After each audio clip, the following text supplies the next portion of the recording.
The cosmos has an expiration date. Every star you see tonight will burn out. The universe will end up in a state of absolute cold. An eternal cold. That's the ultimate fate. It's called the heat death, or the big freeze, and by the end of this, you'll understand the physics behind it. The profound physics. The physics that dictates how everything fades. Galaxies, atoms, all of it fading into a frozen darkness. We'll explore why that happens, how the relentless expansion of space severs connections, cosmic connections, and how even the protons in your body, they may not last forever. They might not. And what does that silent end reveal? What does it tell us about the fundamental nature of reality? The reality we live in right now. The time we're talking about is hard to even think about. We live in decades. We think about history in thousands of years. But that's nothing, it's a blink. To understand what's coming, the frozen dark, you have to look at where we are now. Right now, it's all activity, galaxies spinning. New stars flaring up inside these huge clouds. Planets circling suns getting warmth. This is the universe in its prime. It's creative, it's active, but it's not going to stay this way. The laws of physics say it can't. This is just a moment, a short moment in a story that's unbelievably long. Brian Greene talks about this. He says the whole story of the cosmos rests on two big ideas: relativity and thermodynamics. And there's one law in particular, the second law of thermodynamics. That's the arrow. It points the way for everything. It points to the end. That law says entropy always increases. Entropy is just disorder, randomness. In a closed system, it always goes up. Think of a hot cup of coffee. You leave it on the table, it cools down, it reaches room temperature. The heat spreads out. It becomes diffuse, it's less useful. It never heats itself back up. Never. The universe is like that. But on the biggest scale. It started in a hot, dense state. Very ordered, very low entropy. That was the Big Bang. And since that moment, it's been a one-way trip. Toward maximum entropy. A state where all the energy is just spread out. Even and no work can be done. That's the engine. That's what's driving all of this. We can already see the signs, the milestones. Our sun, for example. It'll live for about 10 billion years. It's only halfway through. But this era, the time of lots of star formation, this glorious age we're in, it won't last. The fuel for new stars, these great clouds of gas and dust, they'll get used up. Eventually, one day, the last star will ignite. And then after that, the lights start going out. One by one. That's the real beginning of the end, the closing of the brightest chapter, and it sets the stage for what comes next, the dark epochs, the quiet, where the cosmos just slowly runs down. We're in what's called the stelliferous era, the age of stars. It's the universe's brightest period, where gravity pulls gas together into these shining furnaces. But even this golden age has an end written into its rules. And that end isn't some sudden crash. It's a slow dimming. It starts with the biggest stars. They burn through their fuel so fast, just millions of years. Then they go supernova. They're brilliant but brief. Our sun, it's more average. It lasts billions of years. A steady glow. But the real long-distance runners are the smallest stars, the red dwarfs. They're so faint and cool. They use their hydrogen so slowly they can shine for trillions of years. To a red dwarf, all of human history is less than a blink. They'll be the last lights left. The issue is supply. The material to make new stars, that gas and dust, it's finite. Over time it gets locked away, burned in stars, or flung out into space when stars die. But more and more of it ends up trapped in stellar corpses, white dwarfs, neutron stars. Or it falls into black holes. The nurseries for new stars, they run dry. Think of a forest where no new trees can grow. The old trees are there for a long time. But one by one they fall, and nothing replaces them. The last stars to ever form, they probably won't be born in grand galaxies like ours. The Milky Way will have merged with others by then, become a quiet, elliptical galaxy. The last stars will likely form in the overlooked places, Isolated dwarf galaxies, where little pockets of gas still remain. Their light will be a faint, fading echo. And when the last red dwarf finally uses up its fuel, its core reactions just stop. It cools, dims from a red ember to a cold, black lump. With that last flicker, the stelliferous era ends. That organized energy of starlight, what powered planets, chemistry, life for trillions of years, it's gone. The universe becomes something else entirely. For any life that might still be around then, any civilization that made it to that twilight, the challenge is unimaginable. A universe growing colder, darker every day. Their energy sources fading toward nothing. It's the closing of the brightest chapter, leaving behind just the remnants of that past, cooling slowly in the expanding dark. That last ember fades, and we move into a new age, the Degenerate Era. It's defined by endurance, not creation. The timescales, they lose meaning, a 1 with 34 zeros after it. A quadrillion years. The universe becomes a graveyard, but it's still faintly warm. The main things left are stellar remnants, white dwarfs. They're the cooling cores of stars like our Sun. Earth-sized spheres of carbon and oxygen, crystallizing, incredibly dense. They shine only with leftover heat. They're not held up by fusion anymore. There's a quantum rule, the Pauli exclusion principle. It's a no-crowding rule for electrons that creates its own pressure. This is degenerate matter, the ultimate ash, cooling in the dark. Alongside them are neutron stars, denser still, and black holes. But for an almost incomprehensible time, the white dwarfs are the landmarks. Their faint, darkening glow is the last persistent light. Imagine a sky with only these dim points, red cinders, then infrared, spaced farther apart as everything expands. But even solidity, it's an illusion on these scales. Our best physics theories suggest the proton, the bedrock of atomic nuclei, it might not be forever. There's a hypothetical process, proton decay. In a universe governed by a grand unified theory, a proton could spontaneously break apart. The average time, 10 to the 34 years for one proton in a white dwarf. But given enough time, and this era has infinite time, it becomes inevitable.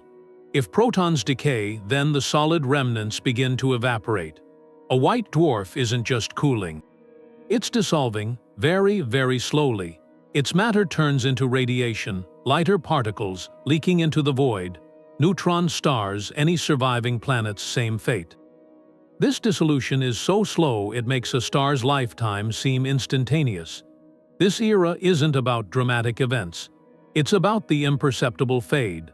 The last structures from the age of stars. The last recognizable forms of matter, gradually vanishing, and what's left when even the ashes are gone. The cosmos has entered the black hole era.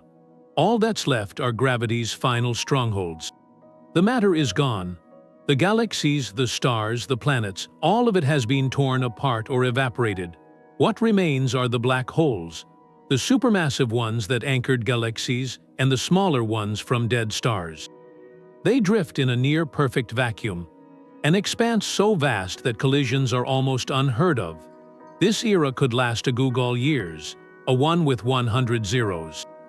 These black holes are the only landmarks, but their reign isn't absolute. They are slowly dying. Stephen Hawking showed that black holes aren't perfectly black. Due to quantum effects at their edge, they emit a faint trickle of particles, Hawking radiation. It doesn't come from inside. It comes from the warped space just outside the event horizon. Particle and anti-particle pairs pop into existence all the time. Usually, they annihilate each other instantly. But if this happens right at the horizon, one particle can fall in while the other escapes.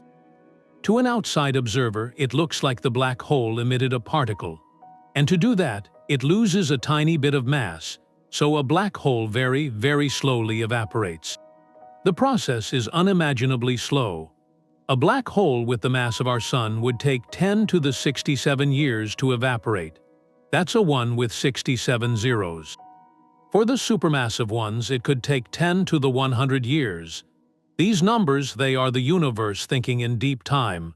Picture this era, an ocean of blackness, colder than anything we can conceive. The temperature of space is barely above absolute zero. And in that darkness, these gravitational pits are the only things with any presence. Their evaporation isn't a dramatic explosion. It's a quiet sigh. As they lose mass, they actually get hotter, emitting radiation more quickly in their final moments. The last instant might be a brief, faint flash of energy. A final whisper in the dark. Then it's gone. All that mass, all that curved spacetime, converted into a diffuse cloud of low-energy photons, fundamental particles. When the last black hole evaporates, the universe makes its final transition. Gravity, the force that shaped galaxies and stars, that gave the cosmos its structure, is effectively finished. There are no more hills, no more wells of gravity, just a perfectly flat, dark, and silent sea. Gravity's last hold is gone. What's left is a universe starting its longest chapter. The final one, the Dark Era, a stretch of time so long, everything before it is just a flash. And what's pushing this final, quiet state isn't some violent force. It's just a steady, quiet stretching.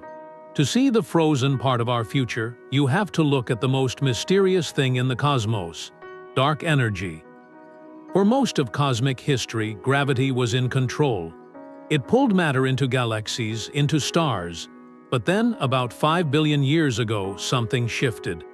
The universe's expansion, which had been slowing down since the beginning, started to speed up. Like space itself had a hidden pedal. Teams found this by watching distant supernova. Explosions of dying stars, bright enough to act as mile markers. What they saw work that won people like Adam Rees a Nobel Prize was startling. The universe isn't just expanding. That expansion is accelerating. The reason seems to be a property of empty space. We call it dark energy. You can think of space not as something static, but as something that generates more of itself. And this new space has a repulsive gravity. It pushes. As the universe expands, more space appears, which means more dark energy, which pushes harder, creating more space. It's a runaway process. This acceleration locks in the universe's fate. Right now, our Milky Way is part of a small, bound family, the local group. Andromeda's in there too. In a few billion years, we'll merge with Andromeda, become one big, elliptical galaxy. That's our future home. But every other galaxy cluster outside our group is already drifting away. And as the expansion accelerates, that drift turns into a flood. There will come a time far ahead when those distant galaxies are moving away faster than light. Not because they are moving through space, but because the space between us is stretching so fast. When that happens, their light can never reach us again. They cross a line, the cosmic horizon, they vanish from our view, from any possible contact forever. Our merged galaxy becomes an isolated island in an ever-darkening sea. This is the crucial step toward the heat death. It's not just things getting farther apart. It's energy becoming permanently unavailable. All useful energy comes from differences. A hot spot next to a cold one, a dense region next to an empty one. Those gradients let work happen. But dark energy is the great leveler. It dilutes everything. It severs the connections that let energy flow. Eventually, even inside our own lonely galaxy, stars will drift apart as the space between them stretches. The universe becomes a thin, cold soup of particles, so spread out that no two can ever find each other again. This relentless expansion doesn't just lead to darkness. It engineers the perfect frozen stillness. This final state is called the heat death of the universe. It's not an explosion, it's not a collapse, it's just a quiet stillness. The name can be a bit misleading. It's not about cold, not about ice. It's about a total lack of difference. A universe where every single point is exactly the same temperature. A lukewarm sea of particles and faint radiation, all spread perfectly even. And in that state, nothing can happen, ever again. To see why, think of a battery. A battery works because it has a difference. A charge on one end, a lack of charge on the other. That gradient lets energy flow to do work to power a light. Now imagine that charge is spread out perfectly, evenly throughout the whole battery. It's still there, but it's useless. No current can flow. The battery is dead, not because it's empty, but because it's uniform. The heat death is that for the entire cosmos. All the energy that ever was is still there. But it's so diffuse, so evenly smeared across an unimaginable volume that it can't power anything. Thermodynamic free energy reaches zero. The universe reaches its final, boring equilibrium. This idea has deep roots. In the 19th century, physicists like Lord Kelvin were thinking about the ultimate fate of systems. They saw that heat always flows from hot to cold. That order tends to disorder. They called this trend the increase of entropy. Every single process you see, from a star igniting to a leaf falling, increases the total entropy of the universe by a tiny, irreversible amount. The heat death is simply the endpoint of that relentless arrow. It is maximum entropy, a state where no further change is possible because there are no differences left to drive change.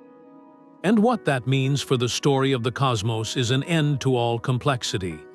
An end to information processing. Every structure, every pattern, every memory encoded in matter or energy relies on differences. Hot here, cold there. Dense here, empty there. In the heat death, those differences are gone. The universe becomes a featureless blank. Not a frozen wasteland, but a tepid, silent fog where even the concept of here and there has lost all meaning. It's the final triumph of entropy. The ultimate fade to a uniform and eternal gray. The final chapter is so long it's beyond what we can really grasp. We think in decades, civilizations in millennia. But the heat-death timeline operates on a scale where the current age of the universe is just a blink. To even approach it, you need a different kind of math, a different way to think about time, so start from now. In about 100 trillion years, the last red dwarf star burns out. That final light goes dark. Then you enter the Degenerate Era. That lasts for a quadrillion years. And somewhere in that vast stretch, around 10 to the 34 years from now, something fundamental might shift. The protons, the things that make up every atom in every white dwarf and wandering planet, they could start to decay. If that process is real, then the bedrock of matter isn't permanent. Solid objects over these eons, they just slowly dissolve into radiation. After the degenerate remnants fade, the black hole era takes over. A stellar mass black hole, one from a giant star, might take 10 to the 67 years to evaporate through Hawking radiation. That's a 1 with 67 zeros. The supermassive ones at the centers of dead galaxies, they hold on far longer, maybe a googol years, 10 to the 100. A number so large it has a name. To understand a googol, imagine filling the entire observable universe with fine sand. Every single grain is a year. A googol years is more time than all those grains of sand, multiplied by itself over and over. It's a duration where the word event loses all meaning. And after the last black hole evaporates into photons, the dark era begins. That's the final state. It's not measured in googols, but effectively in forever. The universe becomes a near-perfect vacuum, colder than cold, darker than dark. The only happenings are quantum fluctuations, virtual particles popping in and out of existence in the emptiness. For any hypothetical observer, the cosmos is static, silent and eternal. This timeline, it's not just a list of big numbers, it's a profound demonstration of physical law. It shows that every structure, no matter how mighty, is temporary against the pull of entropy and expansion. Gravity forms stars, but thermodynamics dictates their end. Quantum mechanics allows for particles, but may also dictate their slow unraveling. The universe has a narrative. It has a climax, the rich, structured era we live in now. But its denouement is an unfathomably long and quiet fade to gray. And that distant, certain end, it sits there. A question about the story we're living through right now. Our bodies are made from atoms that came from stars. But in the dark era, even atoms are temporary. The solidity of matter that we rely on is just a phase. If you could speed up time, you'd see the last planets, the last white dwarfs, even the last dust, not just cooling but disintegrating. They'd fade from solid things into a faint glow. The ultimate fate of matter depends on one question: is the proton at the heart of every atom truly immortal? Our best physics models say maybe not. Many grand unified theories predict protons can decay. It would be incredibly rare. In one white dwarf with so many protons, you might wait 10 to the 34 years for just one to break apart. But given enough time, and the dark era has more than enough, rare becomes inevitable. One by one, over eons much longer than the current age of the universe, protons in every atomic nucleus would transform. They'd decay into lighter particles, positrons, electrons, neutrinos, and finally photons. Picture the last cold, dark planet, a frozen world of iron and rock orbiting a dead star's cinder. No heat, no light, no motion, but deep inside a silent change is happening. An atom of iron, stable for quadrillions of years, suddenly loses its central proton. The nucleus shatters. The energy released is tiny, but it escapes as a whisper of radiation. This repeats atom by atom, over timescales so vast they're meaningless. The planet doesn't explode. It just gradually turns to mist, a diffuse cloud of fundamental particles and soft light spreading into the void. If proton decay is real, then every solid object in the cosmos meets this quiet end. Matter itself evaporates. But what if the proton is perfectly stable? What if it lasts forever? Even then, matter isn't safe. Over these immense durations, another quantum process takes over.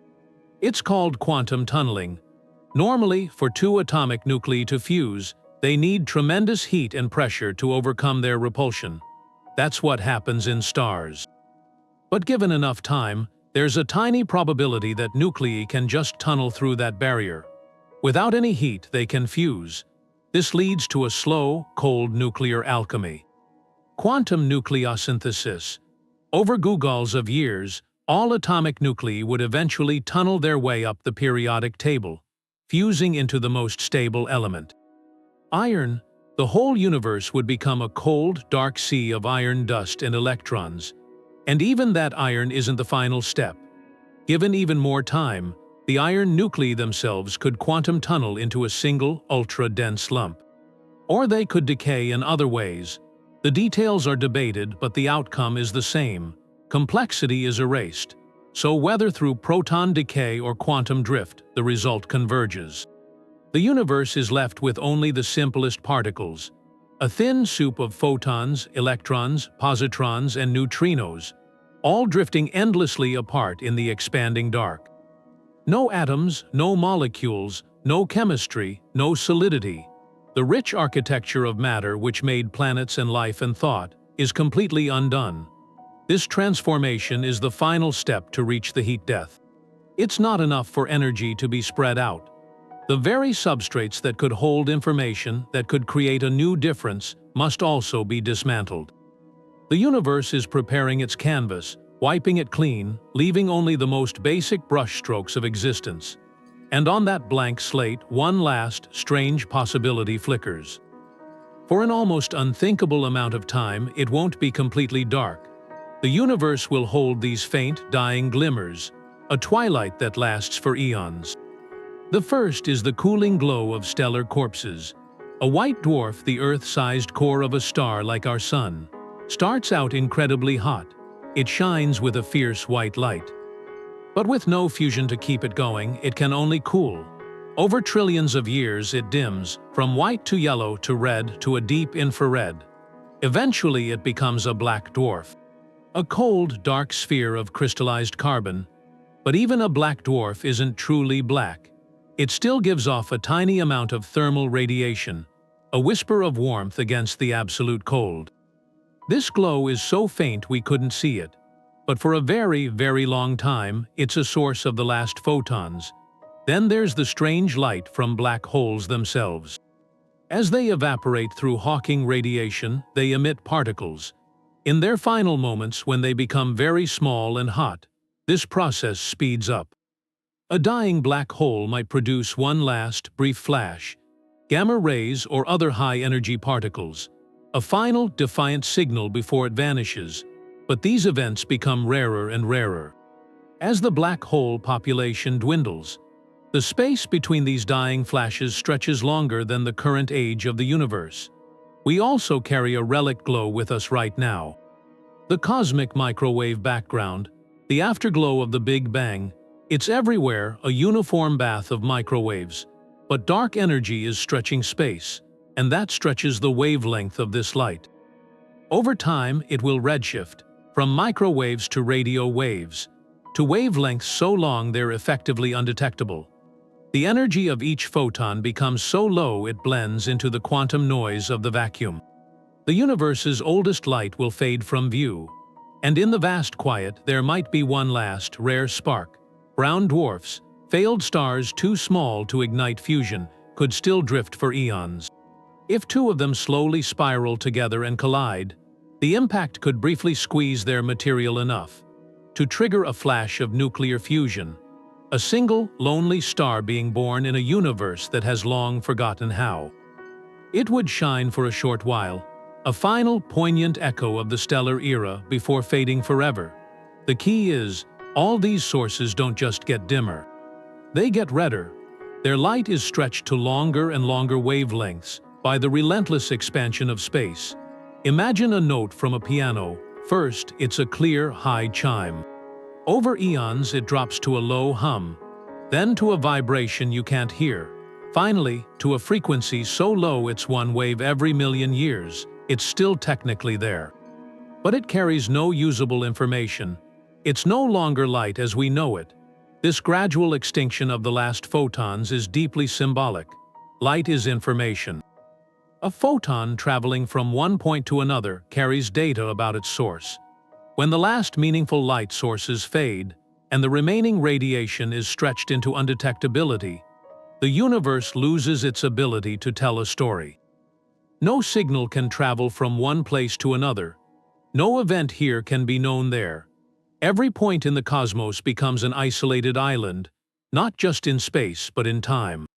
The exchange of information, the very thing that defines a connected universe, comes to a permanent end. The darkness that follows isn't just an absence of light. It's an absence of connection, an absence of witness. But even as the light fades, information is fading too. Because everything, every star, every planet, every human story, is really just a pattern of information. And in the long run, the universe seems to erase it all. There's this strange rule from quantum mechanics.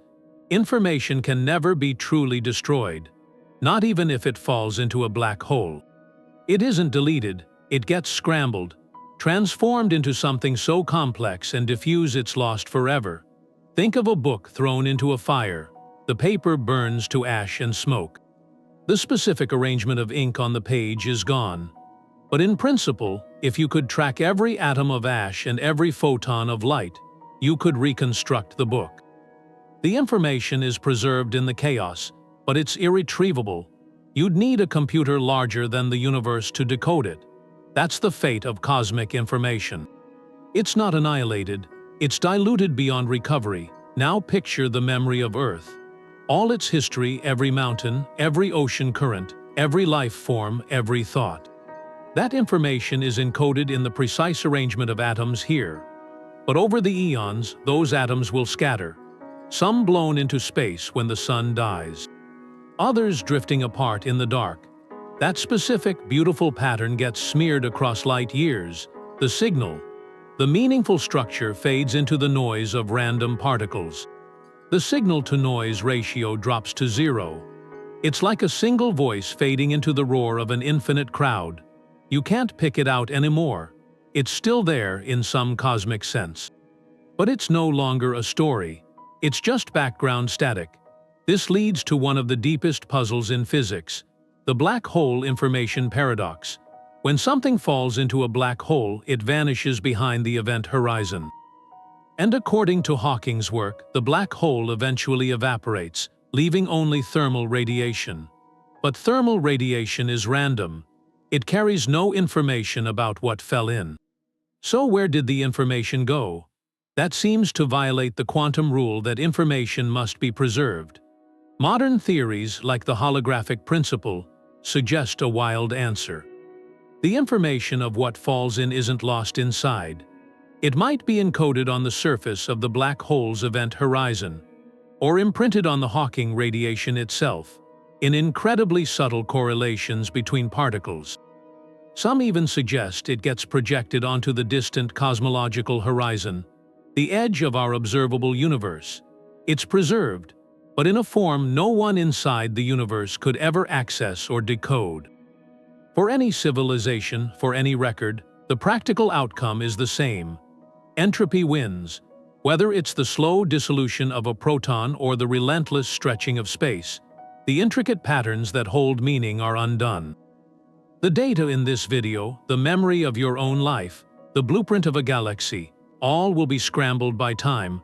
The universe will forget, and that forces a difficult question. If all records are erased, if every achievement and every tragedy is ultimately lost to the silent equilibrium of heat-death, does anything we do have meaning? The cosmos itself gives a curious perspective. Meaning doesn't seem to be a property of the universe's final state. It appears to be a property of its journey. The fact that the universe produced complex structures, conscious beings, and stories at all is the remarkable part. The temporary nature of the pattern doesn't negate its beauty or significance while it exists. Our legacy isn't in an eternal monument. It's in the momentary, brilliant flash of structure and understanding that happens now against the vast, dark backdrop of time.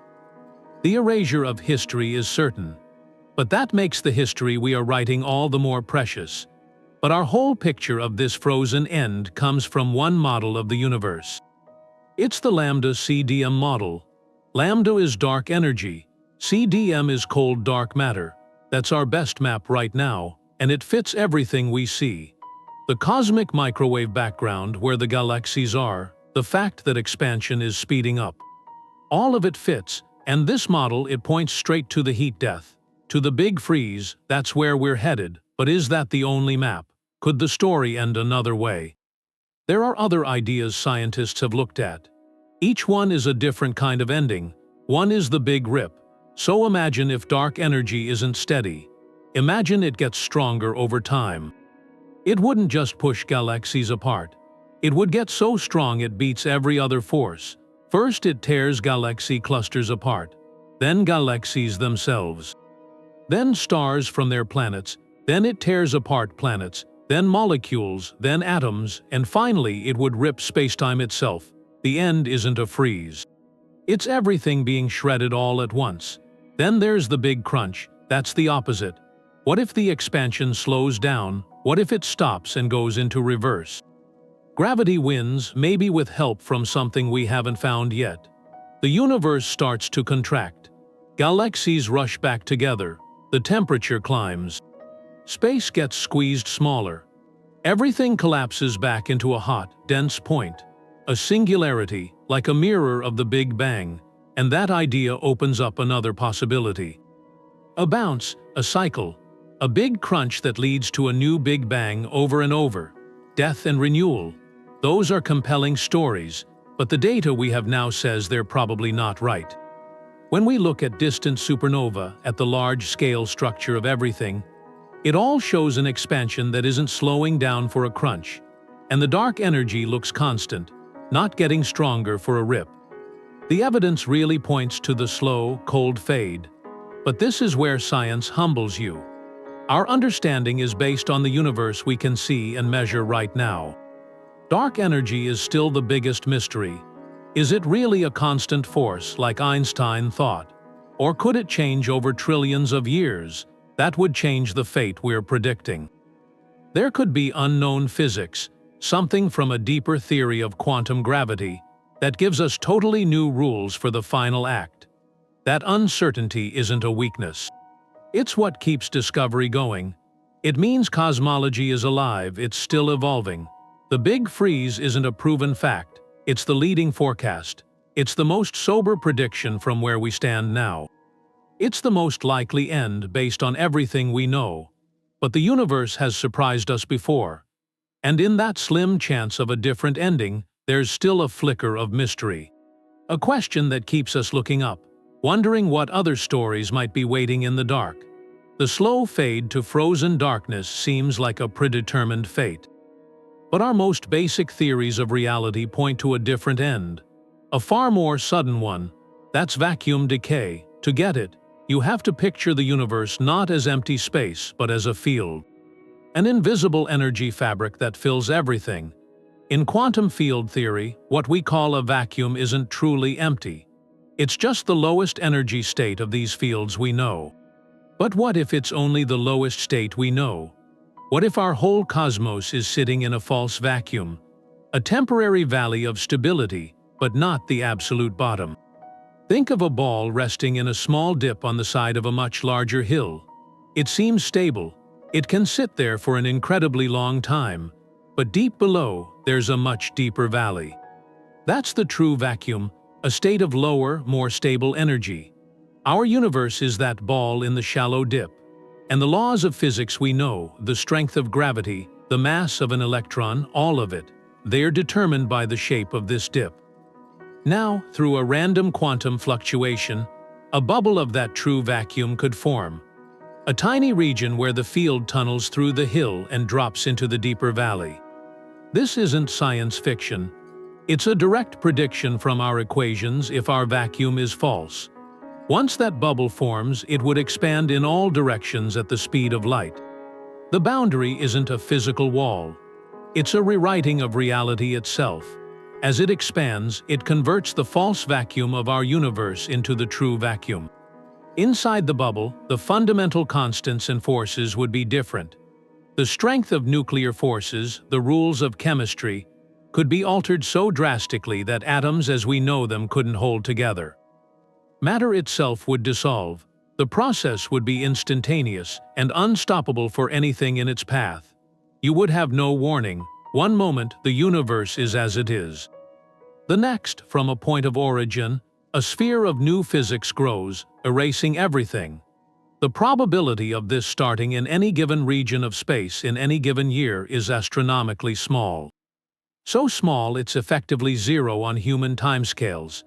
But over the trillions upon trillions of years of the Dark Era, even events with a minuscule chance per year become almost inevitable. Given enough time, a random quantum fluctuation somewhere in the vast, cold emptiness could trigger the end. So vacuum decay becomes a strange kind of cosmic deadline.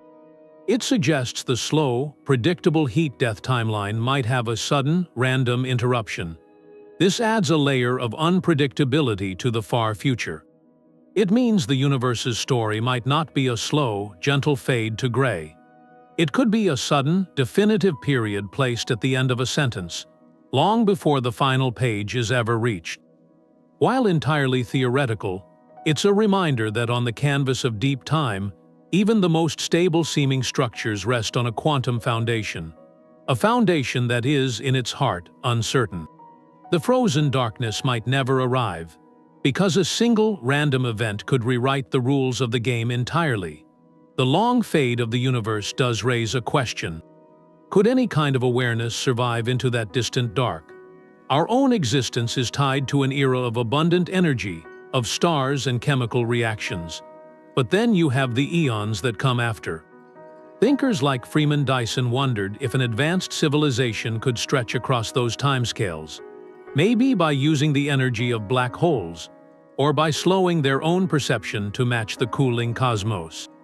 They could exist as information, thinking one thought over a million years. For a while, they might persist, a flickering candle in the growing night. But the second law of thermodynamics is uncompromising. Life, consciousness, any kind of information processing, it needs a flow of energy. It needs a difference to exploit.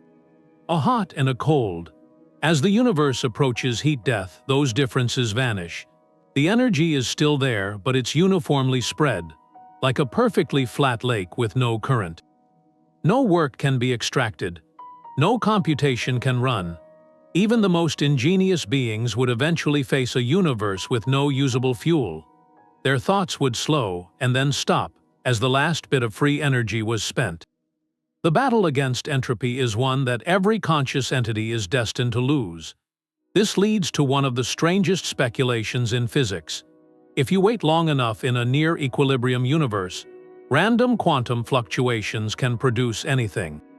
Given enough time, atoms in the void could spontaneously arrange themselves into a fully formed, self-aware brain. They call this a Boltzmann brain. It would pop into existence, have a solitary, maybe confused thought, and then dissolve back into the chaos. In a universe that lasts forever, these random fluctuations might become more common than the ordered minds that evolved from stars. It's a strange idea. That the most likely form of future consciousness might not be a legacy of our era, but a random accident in the silence. It makes a point. The rich, sustained consciousness we experience is a gift of our specific place in cosmic time. We exist in a narrow window, where the energy gradients are steep enough to power complex thought, but before they've all been leveled out. Our awareness is a temporary pattern, carved out of the flow toward disorder. And that makes this moment, this era of light and connection, not just a biological accident, but a cosmological rarity. The silence that awaits isn't malevolent. It's just the universe settling into its most probable, most featureless state. The story of mind might be a brief footnote in a much longer tale of stillness. That final silence isn't just a physical state. It's a mirror, and it reflects back the most basic question. If every star, every story, every civilization gets erased, what does anything matter? That's the weight of it. The philosophical weight of cosmic oblivion. For centuries, thinkers have wrestled with that same dread. The feeling that a universe without permanent purpose is a universe without meaning. The German philosopher Friedrich Nietzsche called it the threat of nihilism. The idea that if there's no grand, eternal plan, then all our struggles, our art, our love, might be pointless. And the heat death of the universe seems like the ultimate scientific proof of that fear. A cosmos on a one-way trip to a state where the concepts of meaning and memory have no physical place to exist. They can't exist. It's not just an end of things, it's an end of context, an end of witness, and that vision can feel crushing.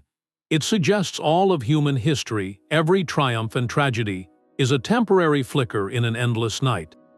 That the pyramids won't just crumble. Their very atoms will dissipate. That every digital record, every monument, every whispered legend gets scrambled into cosmic noise. From the perspective of that final, frozen equilibrium, it's as if we never were. That's the confrontation. The starkest possible confrontation with our own transience. But within that same confrontation, a different perspective can emerge. Some philosophers and scientists find a strange comfort here, a defiant comfort. They argue meaning was never about permanence. It's about the quality of the moment. The universe, in its brief flowering of complexity, produced these phenomena of breathtaking beauty. Galaxies swirling, planets with oceans, and life capable of looking up and wondering about it all. The fact that we are here, right now, in this narrow window between the initial fireball and the eventual freeze, is itself a kind of miracle. Our consciousness is the universe's way of knowing itself, if only for a little while. Carl Sagan said that we are a way for the cosmos to know itself. So the meaning is in the act of witnessing, in the asking of the question, not in the guarantee of an eternal answer.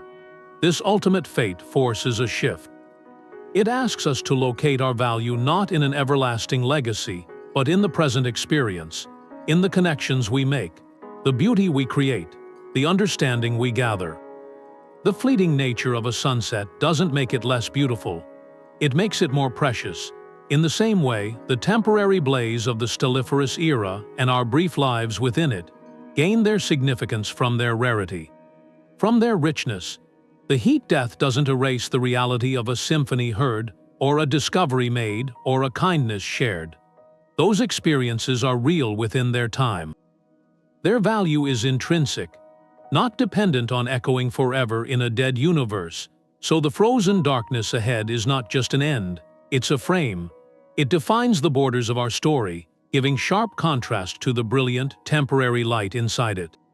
Our task, then, might not be to seek immortality in the cosmos, but to fully inhabit the extraordinary moment we've been given. To find meaning not in spite of the ending, but precisely because the story, against all odds, is being told at all. Our cities won't even be dust. Dust itself doesn't last. The pyramids, the data centers, the Voyager probes, they're all just temporary patterns, arrangements of matter. On a cosmic scale, they're fleeting. The continents beneath them will be recycled. The sun will swell and engulf this planet. The atoms that held our history will be scattered. In a quadrillion years, no physical trace of Earth will be left. That's not a metaphor, it's a thermodynamic certainty. The universe doesn't have an archive. It doesn't have a museum. It moves inevitably toward a state where every record is erased. That perspective can feel like the ultimate negation. If nothing lasts, then what's the point of building or creating or loving? It forces a confrontation with our own impermanence. But inside that confrontation, there's a different insight. The fact that we're here at all, in this sliver of time between the fire and the freeze, is a statistical miracle. Just think of the chain. A stable star formed in a quiet galactic suburb. A rocky planet coalesced at just the right distance. Chemical soups gave rise to self-replicating patterns that, over eons, became aware. And that awareness turned outward to contemplate the stars it came from. In a universe headed for uniform darkness, this spark of conscious light is so wildly improbable it borders on impossible. Our entire civilization, with all its noise and glory, is that spark. A brief, bright flicker against an ocean of endless night. This context doesn't diminish our story, it frames it. When you know the final pages of the book are blank, you read the written paragraph with a different attention. You savor each sentence. The value of the story shifts, from its permanence to its existence. The beauty of a symphony isn't lessened because the final note fades into silence. The silence is what gives the music its shape, its beginning and its end. In the same way, the coming cosmic silence defines the nature of our present moment. It challenges our deep desire for permanence, for a legacy that echoes through the ages. But maybe that desire is misplaced. Maybe meaning was never meant to be etched in stone for eternity. Maybe it was meant to be felt in the fleeting warmth of a shared experience, the thrill of a discovery, the quiet awe of a starry night. This realization can be a liberation. It asks us to measure our lives not by their duration on the universe's calendar, but by their depth in our own. The art we create matters because it moves someone now. The knowledge we uncover matters because it illuminates our present understanding. The kindness we show matters because it alleviates suffering in this moment. These are intrinsic values. They don't require the universe to remember us to be real. They are the substance of our tiny, beautiful paragraph. So while the cosmos will forget, we, in our brief time, do not have to. We can remember each other. We can fill our paragraph with as much understanding and compassion and wonder as we can muster. The frozen darkness ahead makes that endeavor not pointless, but profoundly poignant. Defiantly so. It turns our gaze from a distant, indifferent future back to the fragile, luminous present we all share. Even a super-civilization would still be on the same clock. The Kardashev scale, it's a thought experiment. A way to picture beings far beyond us. A Type 2 civilization would build something around its star. To capture all that energy, a Dyson sphere, and a Type 3, it would do that for every star in its galaxy. The energy budget would be staggering, powering computations we can't even imagine. They'd seem like gods, masters of a galaxy, but they wouldn't be masters of thermodynamics. All that vast power, it still comes from exploiting gradients. The difference between a hot star and cold space, the spin of a black hole, the decay of matter, and every use of that energy, no matter how efficient, it produces waste heat. It increases entropy. They're not creating new free energy. They're spending a finite inheritance, just on a galactic scale. the most advanced intelligence, it's still playing a game. The rules are set by the second law. They can optimize, they can recycle, they can stretch their resources across billions of years, but they can't stop the universe from slowly running down. Their survival becomes this project, a grand, tragic project of cosmic conservation. Picture them in the distant future, their galaxies growing dark. They might dismantle planets, build habitats around the last red dwarfs. They might learn to hibernate for eons, waking only for essential maintenance. They could become masters of information, encoding their entire culture into patterns that need almost no energy to sustain. But eventually, the gradients vanish. The last star goes cold. The last black hole engine sputters out, and at that point, no technology can extract work, not from a uniform sea of particles. The intelligence that once commanded galaxies, it's reduced to a final calculation, a desperate search for any remaining difference to exploit, and finding none. This points to something universal, a humbling universality. The heat death isn't a human fate. It's not an earthly fate. It's a cosmic fate. Any form of ordered complexity, any consciousness that comes from the flow of energy, it will ultimately meet the same silent wall. So the story of intelligence in the universe, it might be a story of brilliant, temporary flames, each burning in its own epoch, each facing the same gradual dimming. Their legacies, their art, their accumulated wisdom, all of it faces the same erasure. This shared destiny across the stars, it adds something, a layer of solidarity to our own struggle for meaning. We aren't alone in facing the dark. Every mind, everywhere, that has ever wondered about the cosmos. It's part of the same brief resistance, a beautiful resistance against the eternal night. The whole idea of heat death depends on one big assumption, that what we see, the observable universe, is a closed system. In thermodynamics, a closed system is something that can exchange energy with what's around it, but not matter. Like a sealed, insulated box, everything that happens inside. The total energy stays the same, but the disorder, the entropy, can only go up until it reaches a maximum, that's equilibrium, and the heat death applies that same thinking to the cosmos. We're inside that box, and the box seems to be sealed. That's the critical assumption. For the slow fade to be our final fate, the universe we can see has to be all there is thermodynamically. It has to be isolated, but then you have to ask, could our universe be part of something bigger? A multiverse, a bubble in a sea of other universes with different laws? If that's true, then maybe energy or information can leak across boundaries we can't see. The final outcome could be totally different. Our fade might just be a local event in a much larger, ongoing story. Still, within what we can actually measure, our observable universe, all the evidence points to closure, to isolation. The biggest clue is the cosmic microwave background. That afterglow from the Big Bang, it's incredibly uniform in every direction. The temperature differences are tiny, just fractions of a degree, and that tells us that on the largest scales, the universe is already very close to equilibrium.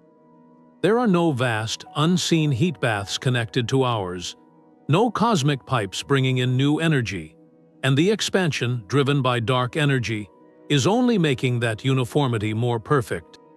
Stretching any last wrinkles smooth, looking at the cosmos through this lens, classical thermodynamics gives us our strongest prediction for the end, maybe the simplest one.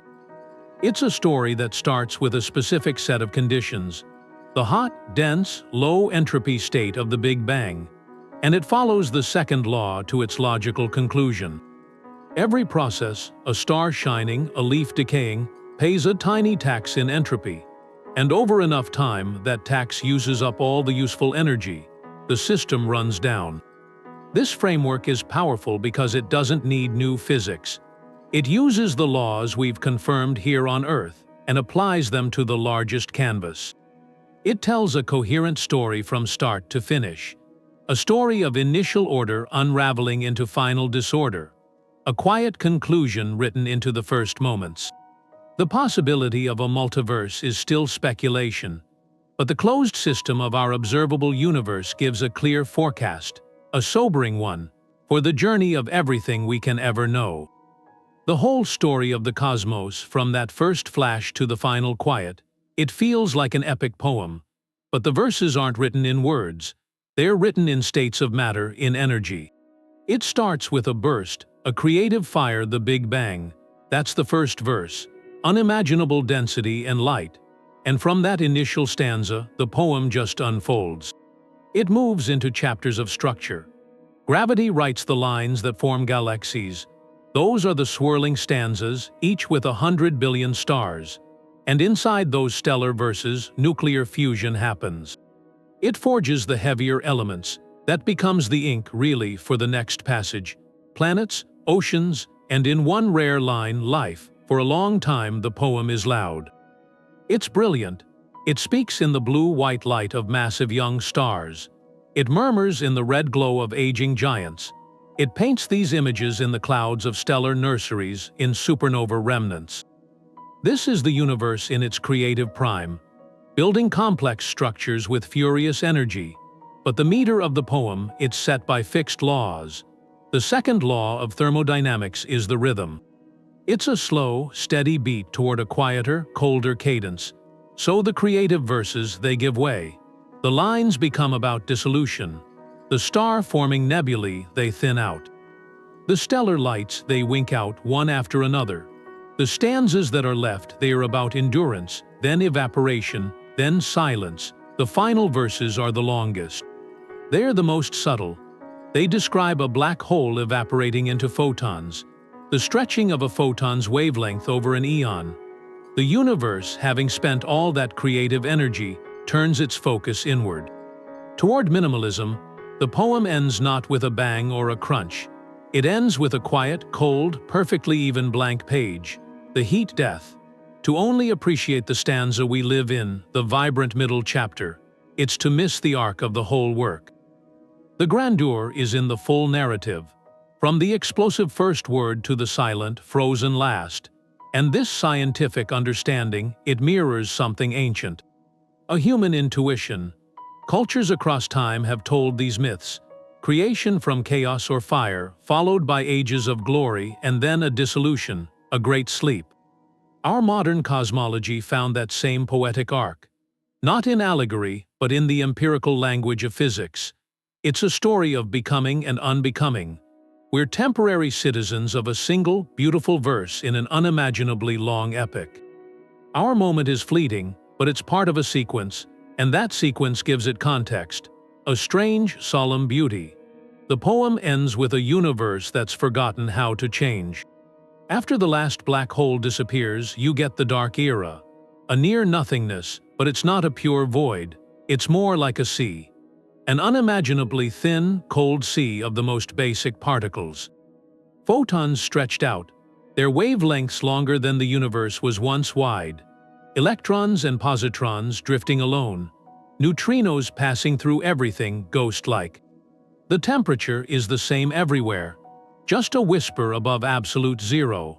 That's the ultimate equilibrium. In that state, the word event loses all meaning. Our whole reality is built on events. A star igniting, a leaf falling, your heart beating. They're changes driven by differences in energy. But here, there are no differences. No hot or cold, no dense or sparse, no here or there in any meaningful way. The energy is uniform, perfectly smooth, so nothing happens, or anything that could happen is so insignificant it's lost in the scale. There might be occasional flickers. Quantum mechanics says even in a perfect vacuum, particle-antiparticle pairs can pop into existence. They borrow energy from the void and annihilate almost instantly. In the dark era, these quantum fluctuations are the only happenings, but they're random, isolated, they carry no consequence, they don't create structure. They don't start a chain reaction. They're just static in an infinite silence. A single, meaningless pop in an ocean of quiet that lasts for googles of years. And that leads to a shift in the nature of time itself. Time, as we feel it, is the measure of change. The ticking of a clock is change. The aging of a face is change. Without change, without a distinguishable before and after, time becomes a coordinate without a flow. It becomes a label on a static picture. You could put a clock in this universe, but its hands would have nothing to measure. No pendulum could swing, because there's no energy gradient to drive it. The cosmos reaches a state of such profound stillness that the very idea of waiting for something to happen becomes nonsensical. You are simply there, forever. This is the silence the laws of physics have been orchestrating since the beginning. It's not an angry silence or a sad one. It's a neutral, final silence, the complete and total absence of narrative. Every story has been told, every conflict resolved into uniformity. The universe, in its final act, becomes a perfect blank page. And on that page, nothing will ever be written again. The frozen page of the Dark Era isn't the only possible ending. Our whole forecast is built on a map of physics we know is incomplete. The laws we use, general relativity for the large, quantum mechanics for the small. They work perfectly in their own domains, but they clash violently. When you push them to the extremes, at a black hole's singularity or the first instant of the Big Bang, our equations break down, and that tells us something crucial. Our understanding of the cosmos's final fate is built on a foundation that cracks under pressure. To see beyond the heat death, we might need to see beyond our current physics. We need a theory of quantum gravity. That's the Holy Grail. A framework that weaves the warping of spacetime with the fuzzy probabilities of the quantum world. Candidates exist: string theory, loop quantum gravity. They're attempts at this grand unification, not proven, but they offer glimpses, possibilities that could completely alter the far future's landscape. Some models within these theories suggest the vacuum of space isn't a dead end. It could be fertile ground. Given enough timescales that make the Dark Era look brief, a random quantum fluctuation in the endless void could be amplified. It could trigger a new inflationary bubble, birthing an entirely new universe with its own laws of physics, in a process some call cosmic natural selection. So our universe might not be a one-off event. It could be an offspring of a previous cosmos's quiet decay. The eternal silence might be punctuated, once in a Google years, by a new beginning. These ideas are highly speculative.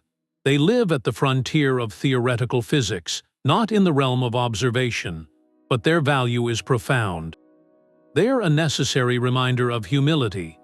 Our prediction of the heat death is the best one we can make, the most sober one, with the powerful yet incomplete tools we have today. It's the logical conclusion drawn from the map we've charted so far. But the true territory of reality, especially at the limits of time and scale, may contain features our map cannot yet show.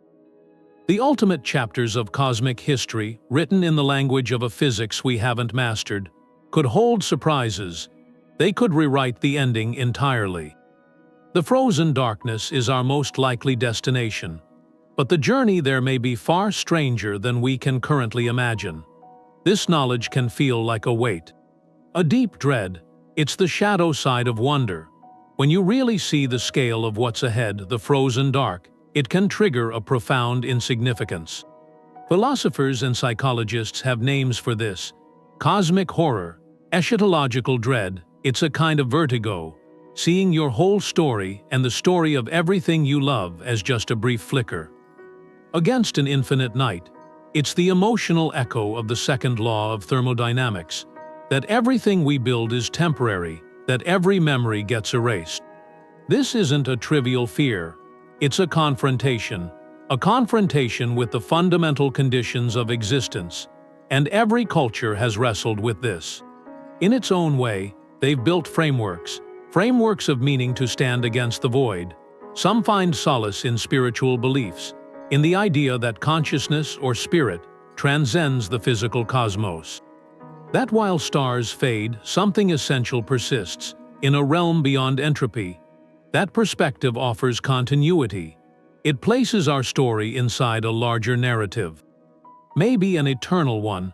Others turn to philosophy, to absurdism, It acknowledges the universe's silence, its lack of inherent meaning, but rather than despair, it proposes a rebellion. A defiant one, to create our own meaning, to create our own joy and purpose, in spite of the silence, to live fully precisely because the universe offers no reason to. It's a celebration of the human spirit against an indifferent backdrop. Then there's the humanist view. It grounds meaning entirely in our lived experience. In the connections we forge, the beauty we create and share, the knowledge we pass on. From this angle, the fact that the cosmos will forget doesn't negate the reality of a kind act, or a moving symphony, or a moment of discovery. Their value is intrinsic. It exists in the moment of its happening. A sunset is no less stunning because it ends. The key insight from all these paths is similar. Meaning is not a property of eternity. It's a quality of experience. It's generated here and now, in the curiosity that drives us to learn, in the empathy that connects us to others, in the awe we feel under a starry sky, even knowing those stars will die. Our temporary nature is what makes our choices meaningful. If we lasted forever, no single moment would carry weight. The deadline gives the project its urgency and its value. So this understanding, rather than being a source of despair, can become a liberation. A profound one. It strips away the pressure for an eternal legacy. It asks us to stop looking for our names in the distant, frozen future, and to write them instead in the lives we touch today. It frames our existence not as a pointless accident, but as a rare and beautiful anomaly, a statistical miracle of light and mind that emerged against all odds in a universe headed for dark. Knowing the final page is blank makes the sentence we are living right now infinitely more precious. It invites us to read it slowly, to savor every word. The silence at the end has always been there in our art. Long before the science, people felt that shadow. Artists and writers, musicians, they've used that cold, empty canvas to think about being temporary. H.P. Lovecraft, in the early 20th century, he wasn't writing about thermodynamics. He was writing about cosmic horror, the idea that we're just an insignificant speck in a vast universe that doesn't care. His stories have these ancient, sleeping gods, incomprehensible geometries, and they create this feeling, this dread, that mirrors the scientific forecast. A frozen, indifferent end. It's the emotional landscape of the heat death, but painted with monsters. This theme of a dying cosmos became a backdrop in science fiction. H.G. Wells, in The Time Machine, he sends his traveler to the far future, and he finds a world where the sun is red and dim. The oceans are still. All life has dwindled. It's a vision of entropy winning, a planet, a universe just quietly running down. The emotional core isn't the science, it's the profound loneliness. The question of what's left when everything familiar has faded. Modern creators are still exploring this. The band Muse, in songs like Supermassive Black Hole, in albums about cosmic themes, they channel the scale of astrophysics into sound. The music feels vast, urgent, sometimes melancholic. It translates the data into feeling, into a sonic experience of grandeur and decay. These artistic expressions, they serve a purpose.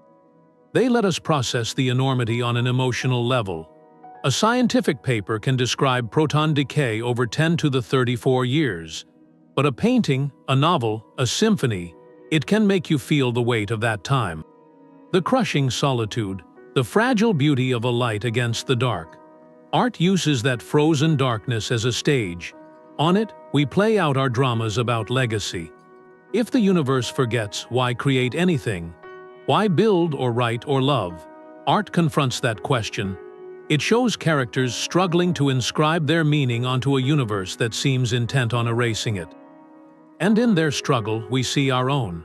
By engaging with these stories and songs, we do more than understand the heat death. We relate to it. We grieve for it in a way. The clinical narrative of physics becomes a human story. It connects to our personal fears of oblivion, and our hopes that something, maybe the act of creation itself, can be a form of resistance. Even a temporary one. Art becomes the vessel, It carries the weight of this knowledge across generations. It lets us hold the concept of the end, to examine it from all angles without being paralyzed by it. In the gallery of human culture, the final freeze isn't just a prediction. It's a muse. It challenges us to find meaning not in eternity, but in the fleeting, brilliant now. The universe will end in silence, but that doesn't erase the sound of a beating heart. That's the puzzle. If everything fades, every monument, every memory, does right and wrong just evaporate with the last star? A lot of thinkers say no. They say the opposite is true. The fact that our time is limited, that this window of light and consciousness is so brief, it sharpens our moral urgency. The well-being of others matters, beauty matters, alleviating suffering. These things matter intensely, not in spite of our impermanence, but because of it. Each moment of joy, each act of compassion, it exists against a backdrop of eventual stillness. That makes it uniquely precious. Our actions create ripples. The pond will freeze over one day, but it affects every other being sharing the water with us now. The pain from cruelty is no less real because the universe will forget the victim's name. The comfort from kindness is no less meaningful because it won't be recorded in the stars. This finite chain of cause and effect, it's confined to our sliver of cosmic time. And that's the entire theater for our ethical drama. So building a society that values justice, that nurtures curiosity, that practices empathy, that becomes the most profound response we can offer to the silent future. It's a way to honor the temporary gift of awareness, to fill our fleeting paragraph of the cosmic story with as much understanding and care as we can muster. The long night ahead makes the light we choose to create and share right now not a futile gesture. It makes it the very point of the story. The universe will forget. But it won't erase this feeling, this sense of awe. It might be the deepest response we can have to the whole story. We're here, in this moment between fire and ice. And we can trace the arc of it. We can see the beginning in the afterglow, and we can see the end in the silent dark. That's not a small thing. The atoms in your hands, your eyes, your mind, they were once in stars. Distant, exploding stars. That stardust came together, into a form that can look back at the stars, that can ask questions about them, that can feel the weight of billions of years. And the chill of trillions more. In a real sense, we are the universe becoming conscious of itself. We are its memory, its voice, its witness. This ability to understand where we came from and where we're going, it's a staggering triumph. Complexity emerging from chaos. It's a kind of cosmic self-awareness, however temporary it is. The journey from a hot, dense point to a cold, uniform void that's not just a physics lecture. It's our shared epic. A narrative we're uncovering, chapter by chapter, with every telescope, with every equation. This knowledge doesn't have to be a source of dread. It can be fuel for a relentless, joyful curiosity. It can ground us in a deep appreciation for this fragile, magnificent epoch we're lucky to inhabit. Right now, the universe is still singing.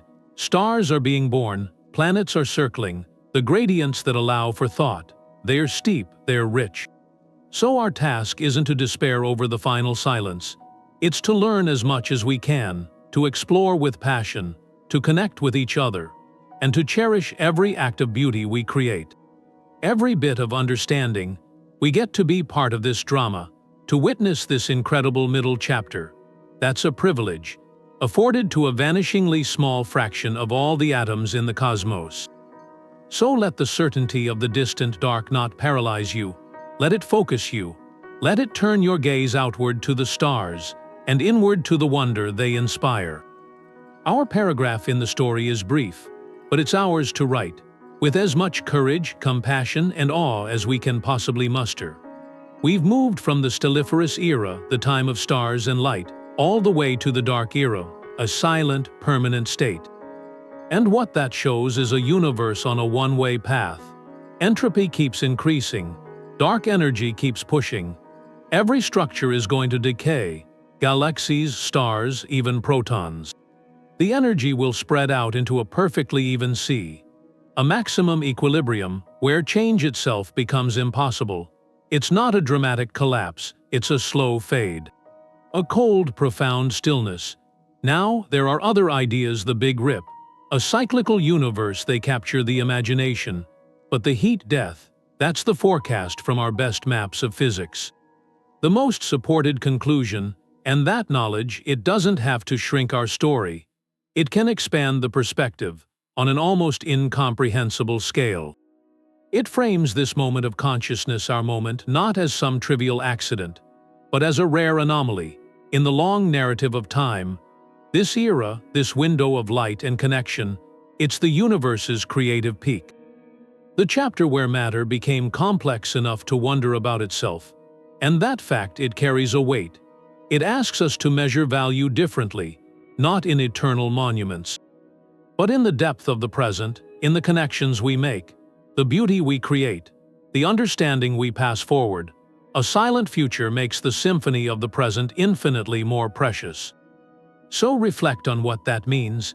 Let it ground your curiosity, fuel your awe. We are the universe's way of knowing its own story, if only for a little while.